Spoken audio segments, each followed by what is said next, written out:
aircraft here in the Arizona desert. I like to call this the ugliest plane out here. Hello guys, my name is Salman and you are watching SKC React, and I hope you are all fine and good.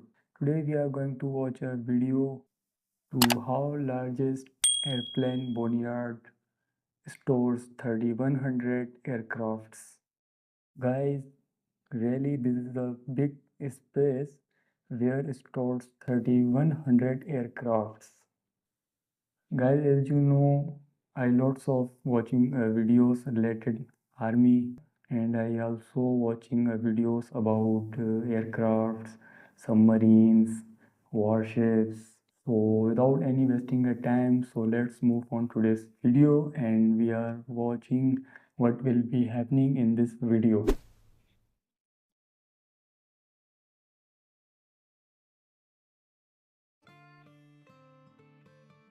The 309th AMARC stores the world's largest collection of military aircraft here in the Arizona desert.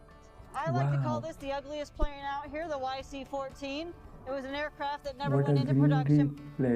800 mechanics work non-stop, reclaiming critical parts and regenerating aircraft so they can go back into service. I can't just pull over an airplane like you can a car, and we have to make sure that these aircraft are safe to fly. Our goal is not to be like a cemetery for the aircraft. That's Colonel Barnard. She's served 25 years as a U.S. Air Force aircraft maintenance officer. As a commander here, I am in charge of the whole operation. The assets stored here are worth somewhere between $34 and $35 billion if you were to try to replace them all. It's a big number.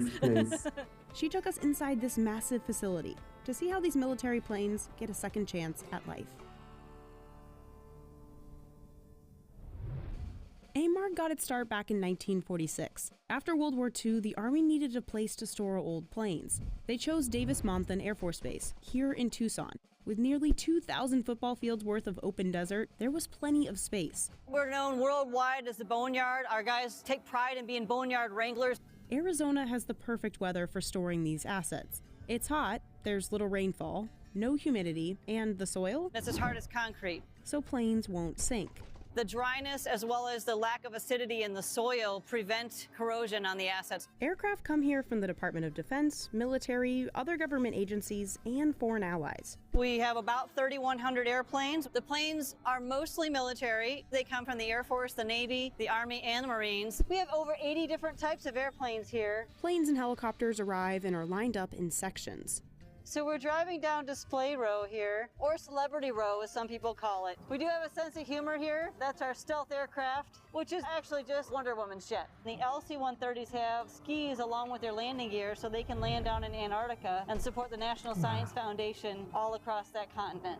We're coming up on a NASA aircraft. It's affectionately called the Vomit Comet. Some aircraft will be here for weeks before they're called back into service. Other aircraft can be here for 50 years, similar to this A4 Skyhawk.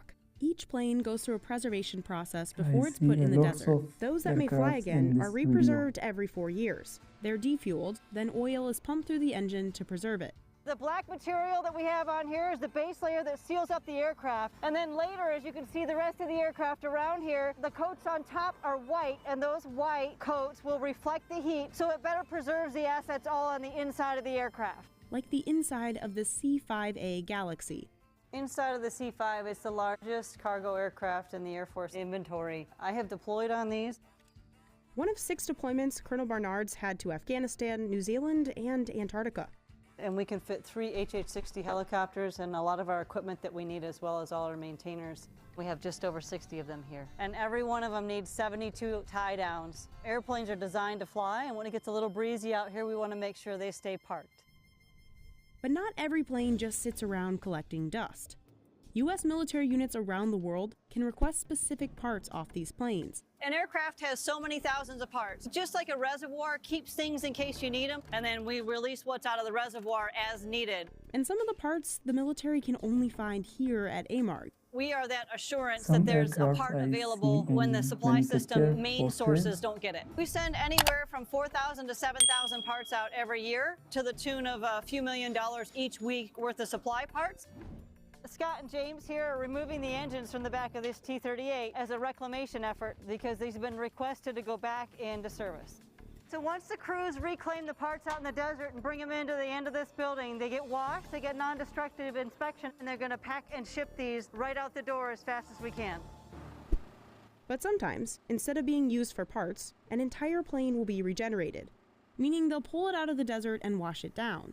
We have to remove all the coatings that are used to preserve the aircraft out in the desert. After getting a nice shower, it's fixed up. What our team is working on here is a C-130 that's being regenerated for foreign military sales.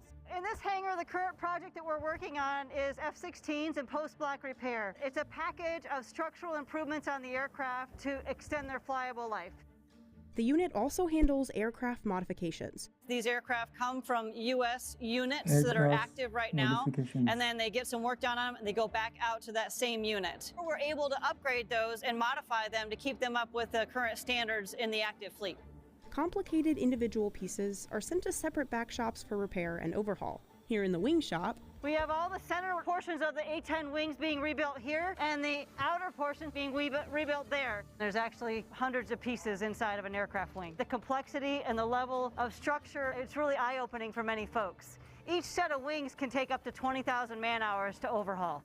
Once parts are fixed, they go through a thorough inspection. We're here in the non-destructive inspection area. Pete's working on a fluorescent dye penetrant. It's basically a liquid that absorbs into cracks, and we can apply a black light to it, and you can see there's a crack right here that shows up. This crack right here on this part in the landing gear could cause catastrophic failure on the landing gear. Not a single crack on an entire plane can get past this team. We have to make sure that these aircraft are safe to fly so that we protect that asset and we protect the aircrew that's inside of that asset. So the stakes are pretty high. Once fixed, the planes go through a rigorous final flight test. Pilot Scott Thompson is testing these regenerated F-16s. I will take them out to the airspace just south of here, close enough to where if I do have a problem, I can get back onto the ground immediately and pretty much put them through the ringer. We test flight controls and the handling and the engine performance and all the systems on the plane pretty extensively at all altitudes. They go out to become full-scale aerial targets. That's a happy ending for a plane pulled from the desert here at AMARG. But for other aircraft, this is the end of the line. The planes marked with a big D go through pre-demilitarization and then are destroyed by a third-party contractor. So these are guys that work the demil and they prepare aircraft for disposal. Well, and I will get out of the way of the crowbar. Okay. I'm pretty good at destruction too, but you guys are being super careful about it, which you should be. The planes are demolished for good reason. To make sure everything's accounted for and that the materials and the technology don't fall into the wrong hands. While some Americans may not have heard of AMARG, it actually saves taxpayers a lot of money. The assets stored here are worth somewhere between $34 and $35 billion.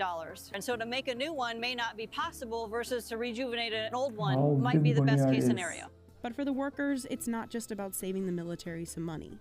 It's also about giving these planes another life. A lot of these airplanes haven't flown for a very long time. I flew a lot of them operationally back in the day. It's great to get back in them and bring them back to life. These airplanes have a lot of stories to tell, and it's wonderful to spend time with them and think about that. There are very few of us military that are lucky enough to be assigned here. It's just a joy to be able to work with these people every day and be around these airplanes.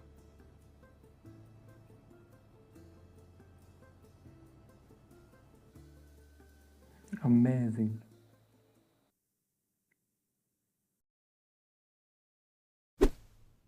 Guys, really, this is really big, largest Boneyard I am seeing. Guys, I see too many aircrafts, some under manufacturing processes and some ready to fly. And this place is really big, where stores 3,100 aircrafts. Amazing. All over, this video is very informative and I really like this video. So guys, if you like this video, so please subscribe to our channel such as like this videos. So till then, give us permission. Take care. Allah Hafiz.